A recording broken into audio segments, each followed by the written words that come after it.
Hubo un tiempo en el cual no había un tema más hablado que el multiverso en cines. La idea de combinar varias propiedades de un mismo dueño no solo ha servido para conectar, expandir y crear nuevas historias, sino como excusa para reciclar recursos y justificar crossovers cada vez más ambiciosos. Si tuviera que describir este fenómeno, lo haría en 10 palabras. Deficiente. Con una fórmula exprimida hasta el hartazgo, este concepto revolucionario ha sido clara víctima de sobreexplotación en cines. Y aunque no todo haya sido así de malo, sí que se nota cómo es que su rumbo fue decayendo. Pero ¿cómo puede ser que diga eso si tenemos hits como Spider-Man, no hay guión, La bruja viuda que no fue a terapia, Kang destruye todo, hasta su carrera, y por supuesto, Flash metiendo un bebé al microondas? Sí, creo que ya vi suficiente. Con cada vez más productos y cada vez menos corazón puesto detrás, el tren del hype no pudo ascender más allá de tantas adversidades. Es difícil creer que todo esto llegó a ser un fenómeno mundial, y ahora no queda más que solo una sombra de su innovación. Aunque, ¿realmente fueron estos filmes los pioneros de esta innovación? ¿Fueron los superhéroes quienes sentaron las bases de la locura multiversal? ¿Fueron ellos los primeros en explorar los cruces dimensionales, los choques entre franquicias y la guerra por los derechos de autor para revolucionar el séptimo arte? De hecho, no, chavito. Sí, seguro estás pensando, oh, bueno, entonces, si no fue Marvel, si no fue DC, ¿quién puso la primera piedra? Y te diré, mi querido espectador, que quedarás impactado al saber que la primera película en hacer una maniobra así de arriesgada, ambiciosa y revolucionaria no fue una película de superhéroes, o de acción, y mucho menos de nuestro siglo.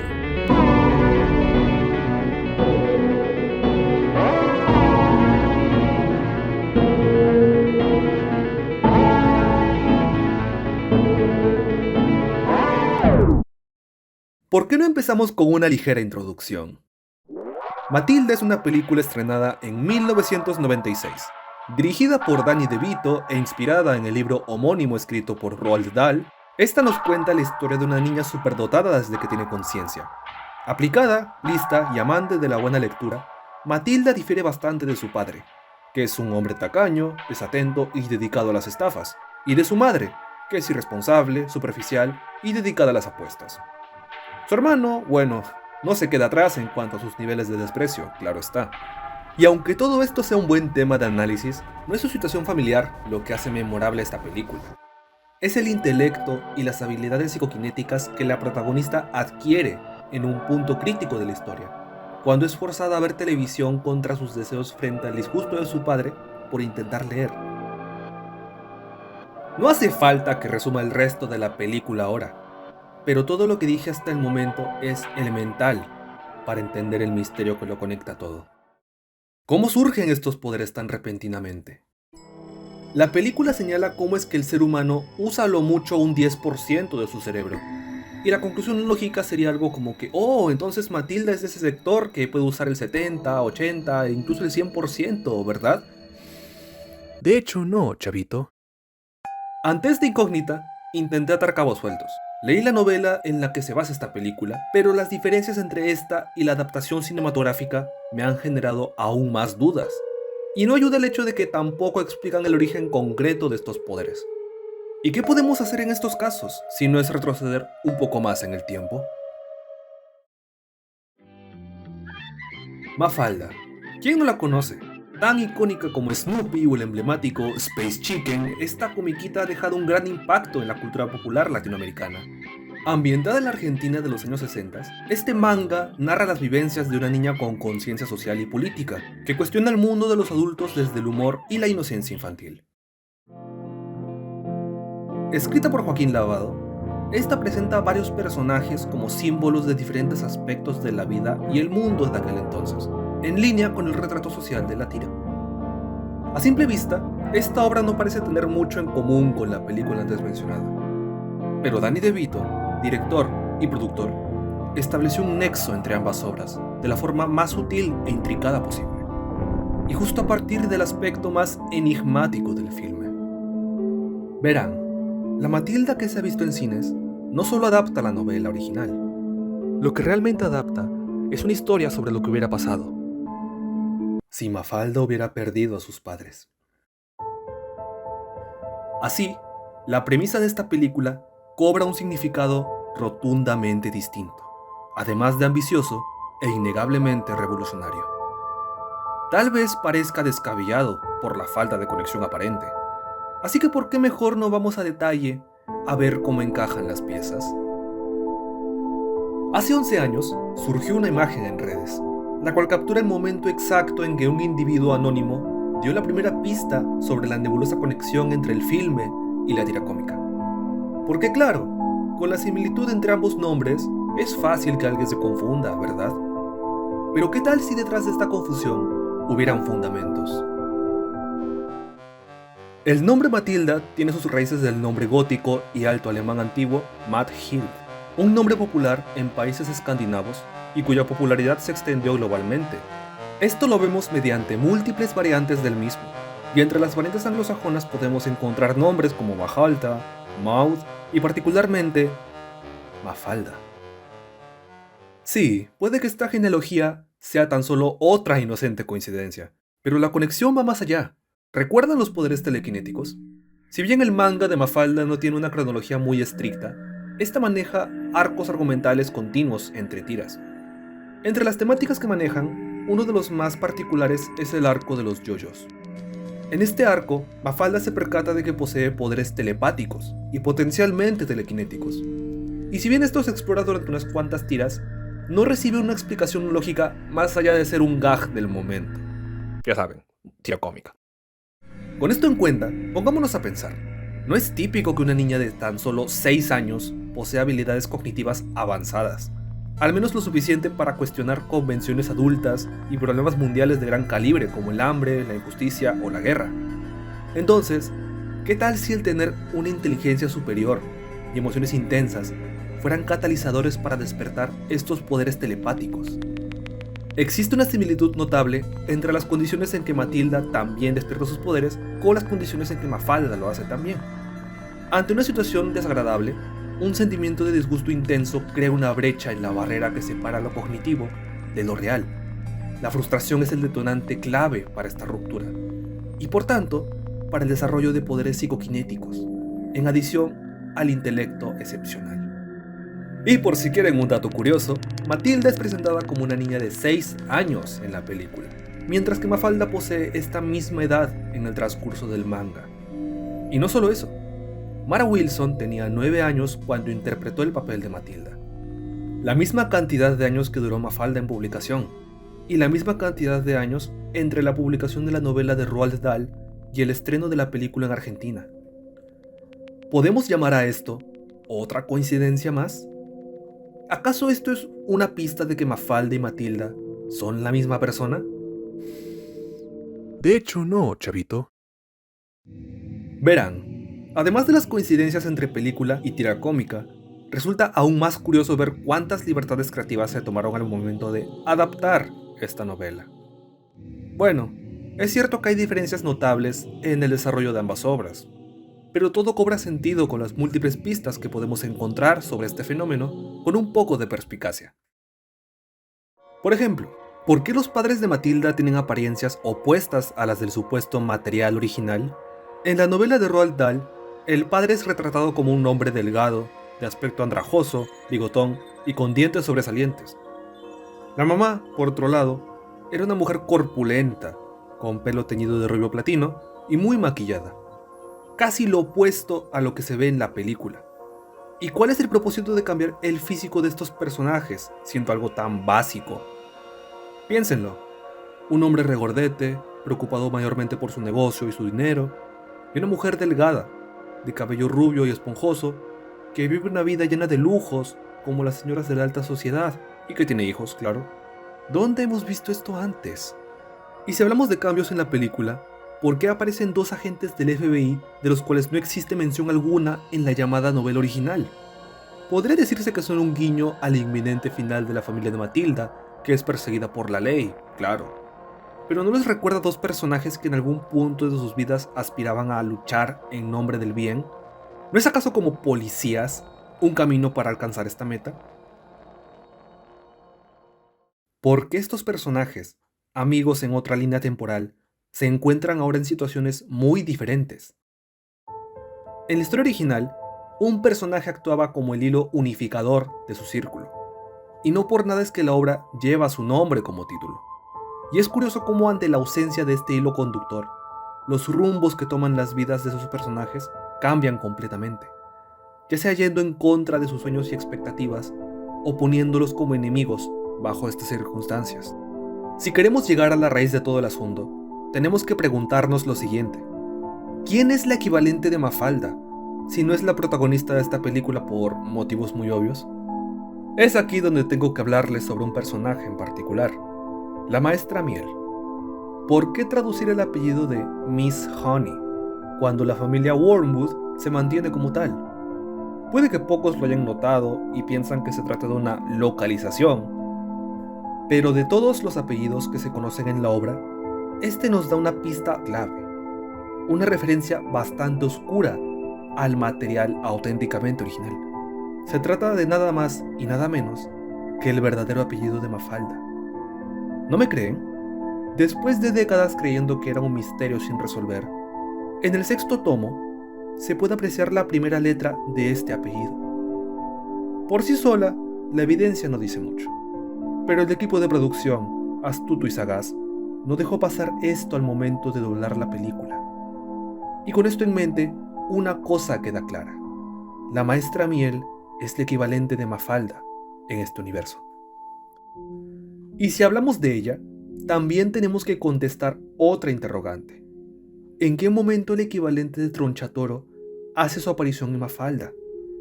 En este caso, se trata de un personaje aún más oscuro, que tuvo solo una aparición en toda la obra y a la que Mafalda también le teme. No obstante, es en el universo de Matilda donde este miedo adquiere nuevos matices. La mamá de la maestra Miel falleció por causas naturales cuando ella tenía solo 2 años, por lo que su media hermana se convierte en su cuidadora. Esto alteró el ambiente familiar que tenía desde la raíz, porque ante la ausencia de la mamá y lo ocupado que estaba el papá, la tía demostró su verdadera naturaleza, una figura de autoridad abusiva, cruel y perversa, que le hizo la vida imposible a la pobre niña y sin darle poder de decidir. Bajo este ambiente, Mafalda no tuvo oportunidad de hacer amigos. Nunca tuvo un hermano. Y su sueño de ser una figura importante como traductora de la ONU nunca tuvo lugar.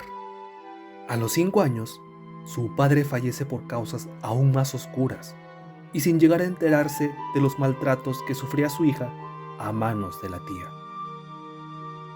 Recordemos que en las tiras cómicas solo se conoce la edad de Mafalda en un punto determinado del tiempo, y en esta película este punto es omitido completamente. Solo tenemos la edad en que falleció su madre, en la que falleció su padre, y en la cual consiguió escapar de ese infierno, presumiblemente. Es como si hubiera un vacío intencional, como si algo hiciera falta. Es como si ella no hubiera sentido que estaba viviendo esas épocas. Esto también termina por cambiar sus metas a futuro, ya que termina convirtiéndose en maestra, con el fin de ser para sus alumnos la figura maternal que nunca tuvo presente, especialmente para Matilda.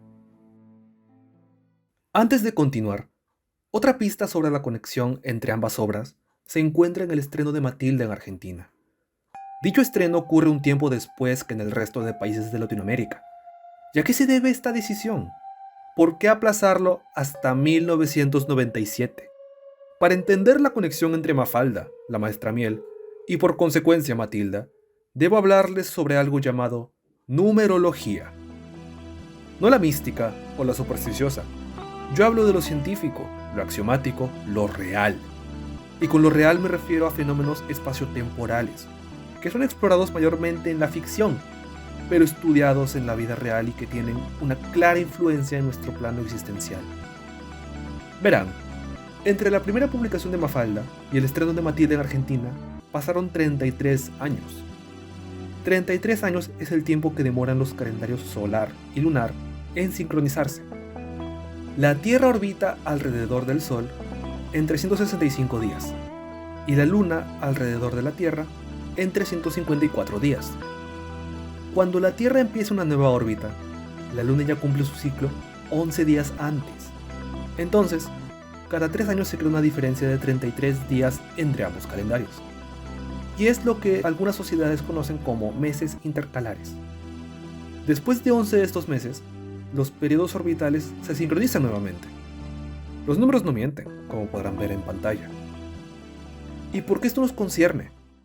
Muchos intelectuales, sabios y eruditos han tratado de encontrarle un significado no solo a esta diacronía, sino a este críptico número. Un valor místico, enigmático, sagrado. Lo vemos en los 33 dioses del panteón del hinduismo védico, en los 33 grados de la masonería, en los 33 años de Cristo al momento de su partida y resurrección. Representa el fin de un ciclo y el inicio de lo nuevo. Siguiendo la numerología pitagórica, encontramos este valor no solo en términos sagrados, sino en la convergencia de dos universos distintos. Y ajustando sus variables, nuevamente tenemos 33 años. El mismo tiempo que demora en sincronizarse su origen y renacimiento en Argentina. Recordemos lo que dicen al inicio del filme. Todos nacemos, pero no todos nacemos iguales. Algunos se convierten en carniceros, bomberos o pasteleros. Algunos solo llegan a saber hacer ensalada de atún. Pero de una forma u otra, cada ser humano es único. Estas son las palabras con las que el narrador comienza la historia. Y establecen algo clave. No todos nacemos iguales. Matilda claramente es alguien distinta al resto. Y no solo por ser una niña superdotada, sino por un motivo aún más duro. El nacer y crecer en ausencia de tus padres biológicos. ¿A qué me refiero? Cuando recogen a Matilda del hospital, el papá solo habla sobre facturas que no quiere pagar, mientras que la mamá está muy arreglada, maquillada y delgada, lo cual no es común para alguien que sale del hospital luego de haber hecho labor de parto. Esto solo puede significar lo siguiente: Matilda no fue concebida en el seno de esa familia. Puede que la hayan adoptado para que reciba paquetes en casa que contienen partes descarruzadas para el negocio fraudulento de su padre. Los Wormwood solo piensan en dinero, y eso se ve en repetidas ocasiones, por lo que es posible que hayan adoptado a una niña por motivos financieros. ¿Y quién sería su verdadera madre entonces? La mamá de Matilda no sería nada más y nada menos que la maestra Miel. O mejor dicho, Mafalda. Antes del inicio de la película, Mafalda tiene una hija. Sin dinero suficiente y sin poder protegerla de la crueldad de su tía, puede que no haya tenido otra opción, más que ponerla en adopción. No sin antes ponerle un nombre, que si bien no conecta con el que ella posee en ese universo, es un eco que resuena como un llamado a su otra vida, aquella en la que las cosas sí salieron bien. Y sabemos que ese nombre no lo decidieron los padres, porque bueno, ¿por qué otro motivo podrían olvidarlo con tanta facilidad? ¡Al auto, Melinda! ¿Y por qué a su hermano sí lo tratan con algo de decencia en comparación? ¿Cómo es que ella manifiesta esos poderes si no corren en la sangre de esa familia?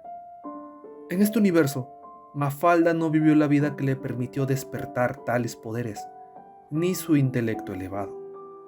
Vivió reprimida y contraria a su ley, por lo que su voluntad y sus sueños terminaron siendo heredados a su descendiente biológica, quien incluso en la adversidad encontró una luz que le permitió salir adelante.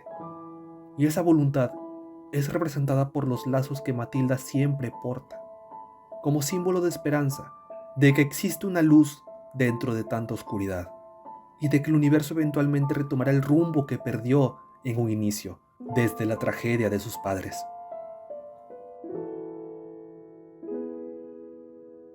Al final de la película, vemos cómo Matilda le propone a sus padres que la dejen quedarse con su maestra, y para ello les muestra unos papeles de adopción. Y aunque dijo que tomó esos papeles de la biblioteca, ¿cómo sabía sobre esos temas con tan solo 6 años?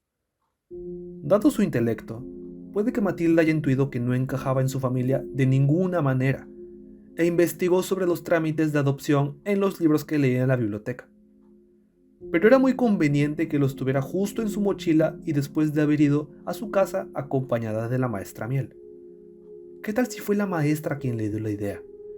¿Qué tal si ella sacó copias para poder adoptarla sin tanto papeleo y apenas pueda conversar con sus padres?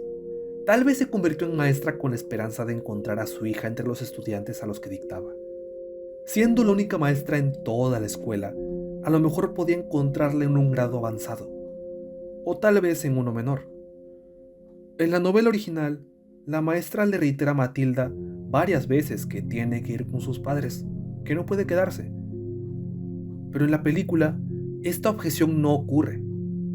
Es como si ya supiera de tal plan desde un inicio, como si ya se esperara lo que iba a pasar. ¿O por qué otro motivo cambiaré en este punto de la historia para reflejar esta diferencia?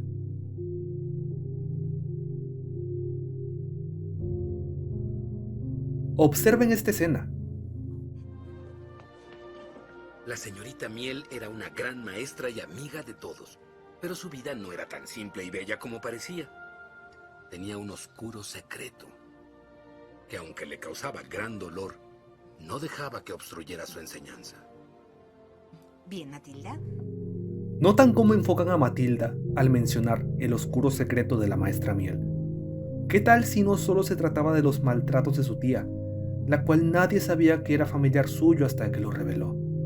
Ese arrepentimiento por no enfrentar al demonio que la aquejaba era la causa principal de todos sus problemas. El no haber podido cuidar de la niña que trajo al mundo era el secreto con el que debía cargar. Y desde que obtiene un primer atisbo de su intelecto superior, se da cuenta de que a quien tenía enfrente podía tratarse de la hija que nunca quiso abandonar. Como si algo hubiera resonado en el fondo de su ser. No hacía falta que lo comprobara, tan solo lo podía sentir. Y desde ese entonces estuvo más presente que nunca. Después de la primera clase, se presentó en su casa con material para que pueda estudiar. La salvó de su castigo en el agujero. La protegió cuando se infiltraron en su antigua casa. La invitó a su humilde morada y le aseguró que las cosas serían mejores algún día, como si tuviera un plan en mente, tal y como sería adoptarla nuevamente. Incluso Lizzie, la muñeca que Mafalda tenía en la ahora casa de su tía, era como una hija perdida a la que quería recuperar, pero no tuvo más elección que dejarla bajo el cuidado de alguien despreciable. ¿No le suena esto a algo familiar? Más adelante, Mafalda fue testigo de los poderes que ella nunca pudo despertar, y que a fin de cuentas, fueron los poderes que liberaron a ambas y al resto de tanto sufrimiento. De una manera u otra, Mafalda cumple su cometido, y Matilda finalmente vuelve a los brazos de su verdadera familia, después de todas las desgracias que atormentaron tanto a la madre como a la hija. Pero la ardua espera por volverse a encontrar valió la pena. Lo que no pudo vivir durante sus 5, 6, 7 años, Mafalda lo pudo vivir en compañía de Matilda, quien finalmente la tuvo presente como el mayor obsequio por sus ya cumplidos 6 años. Lo felices que no pudieron ser antes, lo serían de ahí en adelante. Y la parte más feliz de la historia es que Matilda y Mafalda tuvieron lo que siempre desearon: una familia amorosa, finalmente reunida.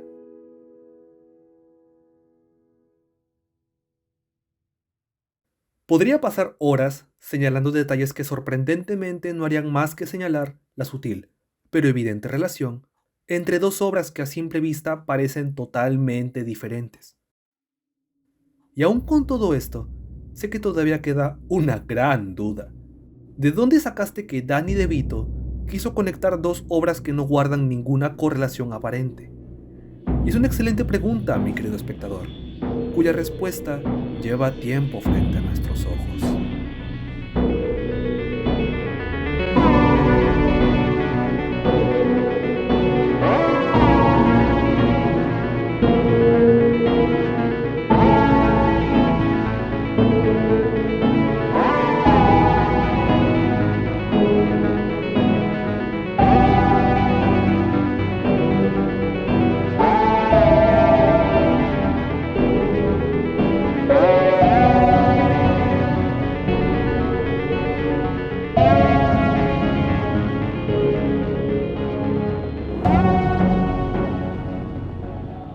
En 2021, otro círculo fue cerrado. Entre la publicación de Matilda y el estreno del Escuadrón Suicida, pasaron 33 años.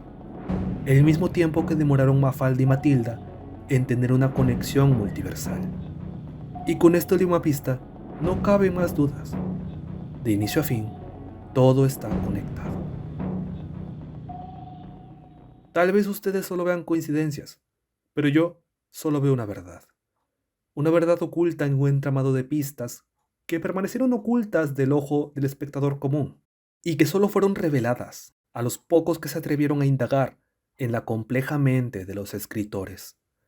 Y frente al profundo vacío de la incertidumbre, aquí estoy yo, su humilde servidor, con la mano extendida para guiarlos por mi senda. Un puente hacia la verdad.